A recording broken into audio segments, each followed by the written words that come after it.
welcome to Women of the Dunes.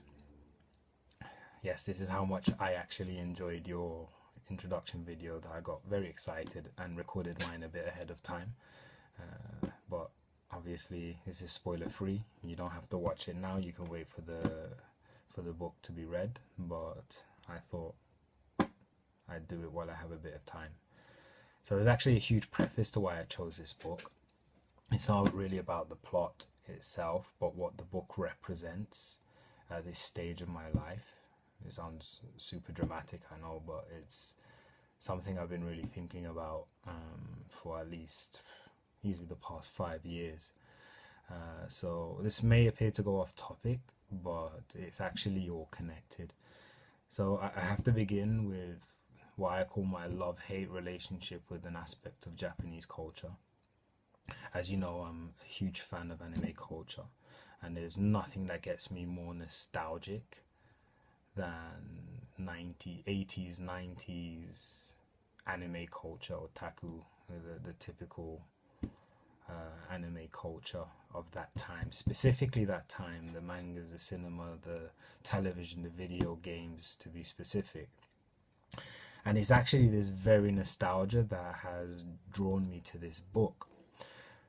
Reason being, otaku culture is not the same naturally as it was 20, 30 years ago, 40 years ago even, for many reasons.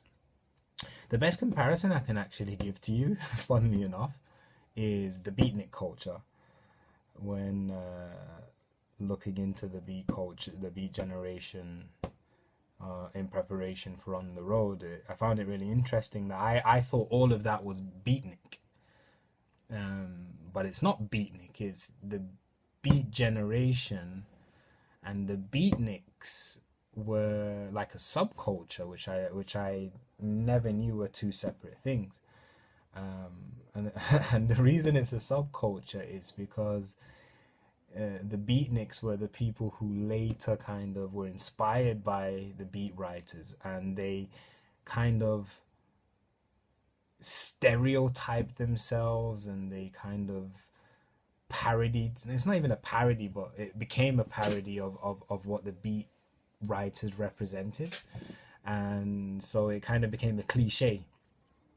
And I've actually read some passages of Kerouac actually showing his concern about how this culture was developing. And funny enough, that's the exact same problem I have with anime culture today. It's a parody of itself. It doesn't represent what it used to in a profound way. It's all superficial. I'll give you a bit of history about the anime culture if you're interested. So the otaku culture that we know today emerged from Japanese animation in the 60s, and it really became a global culture in the 80s with all its robots and flying ships and all of the typical ideas. And the reason I fell in love with it in the 90s was because it had this ability to kind of relate absurd but profound stories in this very mature, realistic and beautiful way that I've never seen in any form of animation or media. Yet today, even though they believe that they're still doing this, it's become like what we said about the beatnik culture. It's become really superficial, and it's all about what they call fan service, and it just doesn't have that same quality that it had 20, 30, 40 years ago, in my opinion. It's just become a caricature of what it once was. So how on earth, what on earth has that got to do with Woman of the Dunes? Well, because nowadays I read very little manga. I still read it when I find a good one. I watch even less anime, play less games, but if I can find one, great. But the thing is, I crave something from Japanese storytelling which I don't get in North American or British literature, British stories. And put simply, it's because Japanese storytelling tends to focus more on character development and character interaction than the plot itself. I think like Westerners are more obsessed with the plot being driven by the character, and the plot having to be, this perfect balanced circle, where the Japanese don't view the plot that way. It's important to them, but it's not it's not in the foreground like it is in Western storytelling. The plot is just an opportunity, it's just a stage for emotions to be revealed to the Japanese people. So to the Western mind, people who don't know, who don't read or watch Japanese storytelling, Japanese stories tend to end abruptly or unresolved, or it gives this idea of what was the point of that, because they're not looking at the characters, they're looking more at the entire story. It's this idea of Cobb in Inception. Was he dreaming or wasn't he dreaming? Like the Japanese don't debate that. The Japanese are more concerned about Cobb's internal growth or resolution rather than whether the plot was resolved. And for me, that's the beauty of Japanese literature.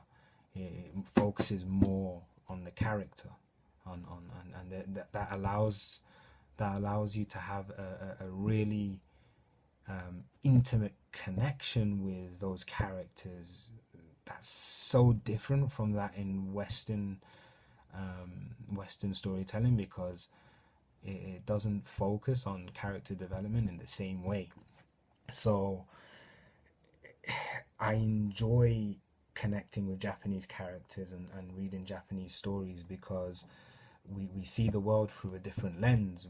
They make different decisions, in the sense of, they wouldn't make decisions that Western characters would make, but that's the point. Isn't that the point of literature, that we're seeing a world through a different character?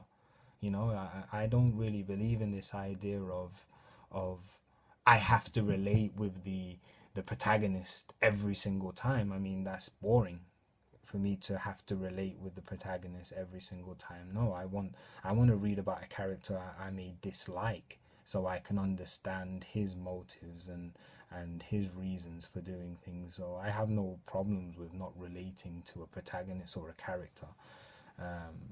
But again, that's the kind of what's expected in Western in storytelling. So hence my decision to select Women of the Dunes. Story wise, this book has everything I want in a Japanese story. It's got this kind of perfect balance between absurd and kind of beautiful, realistic at the same time, and it's this whole mix. People have compared the author to Franz Kafka, in the sense of how he presents ideas in a philosophical manner, which I'm really excited about.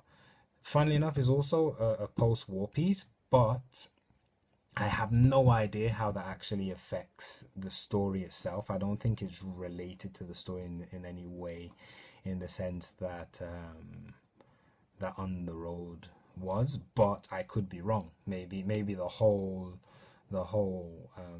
setting might be some sort of allegory for it, but who knows? Don't want to spoil anything more because I haven't read it myself. But there we go. Woman of the Dunes, I hope you enjoy.